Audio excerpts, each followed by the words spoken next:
कभी कानूनी दावपेच की आड़ में तो कभी कौम के फर्जी नैरेटिव के पीछे छुपकर वो अपना एजेंडा चलाते रहे। उनका इकोसिस्टम बड़ा गहरा है, उनकी टूल किट मोहरे के तौर पर चालें चलती रहती है। ऐसे ही एक टूल किट हमारे पकड़ में आई है, जिसका दोगलापन हम आपको आज दिखाएंगे। नाम है सैयदा हामिद। कांग्रेस सरकार के दौरान योजना आयोग की सदस्य रही है। सैयदा हामिद कहती है कि बांग्लादेशी असम में रह सकते हैं क्योंकि अल्लाह ने पृथ्वी को इंसानों के लिए बनाया है, और वो भी इंसान है ना। 2007 में सैयदा हामिद को कांग्रेस ने पद्म श्री भी दिया था। अब आप सोचिए कि इनकी जड़ें कितनी गहरी है। इन्हें भारत घुसपैठियों की खाला का घर नजर आता है। अरे अल्लाह की पृथ्वी पर ही तो पाकिस्तान भी तो है, बांग्लादेश भी है, 56 से ज्यादा मुस्लिम देश भी है, वो भी अल्लाह की पृथ्वी पर ही है। वहां क्यों नहीं जाते फिर? वहां तो अल्लाह की शुद्धि नेमत बरसेगी है। भारत को क्यों घुसपैठियों की धर्मशाला बनाने में तुले हो गद्दारो? आप खुद सुनिए क्या कहना है इनका। हमारा जिगर सब इस वक्त यहाँ मुसलमानों का जो हाल हो रहा है, और उनको बांग्लादेशी, और अच्छा बांग्लादेशी बोलने में क्या गुनाह है? अरे भाई बांग्लादेशी भी तो इंसान है। अरे दुनिया इतनी बड़ी है, बांग्लादेशी भी यहाँ हो सकते हैं। किसी का राइट डिप्राइव तो नहीं कर रहे। ये कहना कि उसका राइट डिप्राइव कर रहे हैं, उसका राइट डिप्राइव कर रहे हैं, ये एक बहुत ही it's a very very troublesome and an extremely mischievous and very detrimental to. सुन लिया सैयदा को, ये तो पुरानी कांग्रेस ही रही है। अब आपको एक और कांग्रेस वाला अल्लाह का बंदा दिखाता है जिसे घुसपैठियों से बेइंतहा प्यार है।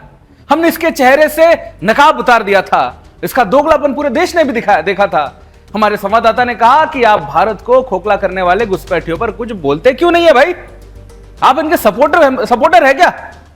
कहता है कि मैं कुछ नहीं बोलूंगा। क्या आप चाहते हैं बांग्लादेशी रोहिंग्या घुसपैठियां भागने चाहिए देश से? अरे क्या बात है यार, तुम्हारा चैनल कितनी बढ़िया बातें करता है। उसे इसी हिसाब से भी पूछ लेते, इसी हिसाब से डेटा मांग लिया था कल एक प्रेस वाले ने। हाँ। ये चला देना जो बोल रहा हूँ। हाँ। इसी की प्रेस कॉन्फ्रेंस में एक आदमी ने डेटा मांग लिया था।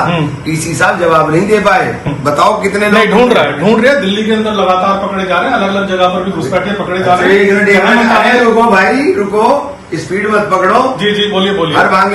हर बंगाली बोलने वाला जो है तुम्हें बांग्लादेशी दिखाई देता है, चाहे वो हिंदू है या मुसलमान हो। बांग्लादेशी रोहिंग्या वो फर्जी लोग हैं, वो बाहर से भागकर यहाँ पर आए हैं, तो बड़ी संख्या के अंदर रह रहे हैं और क्राइम के अंदर। आप बोलिए एक बार कैमरे पर, देश सुन रहे हैं। मैं बोलता हूँ बार बार, बांग्लादेशी घुसपैठियों को लात मारकर बाहर बताइए। आप बोलते रहो ना, आप बोलते रहो।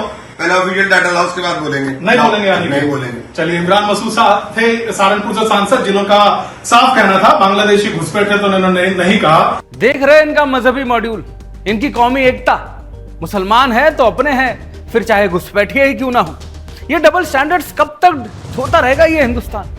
अच्छा है, ये फिलॉसफी अच्छी है इनकी, सिर्फ भारत में चलती है इनकी। इस्लामिक मुल्कों में इनकी दाल नहीं गलने वाली है। कुछ दिन पहले भारत में रह रहे अवैध घुसपैठियों को असम के रास्ते उनके देश बांग्लादेश डिपोर्ट किया गया था।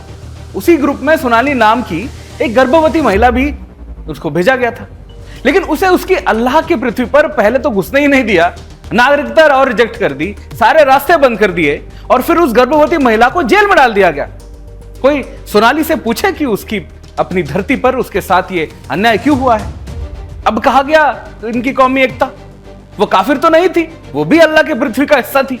उसे क्यों जगह नहीं मिली वहां पर? क्योंकि ये नैरेटिव सिर्फ भारत में चलाने की आजादी है।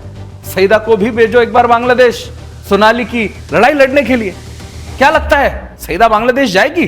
दोस्तों सोच कर देखिए, करोड़ों घुसपैठियों ने देश को नर्क बनाकर रखा है। देश का हक मारा जा रहा है, लेकिन इनकी मजहबी नौटंकी खत्म नहीं हो रही है। खुद प्रधानमंत्री ने कहा था कि देश के लिए घुसपैठियों से बड़ा संकट अब ये बहुत बड़ा बन चुका है। आप खुद सुनिए प्रधानमंत्री जी क्या कह रहे थे। देश का भविष्य घुसपैठियों को नहीं तय करने देंगे।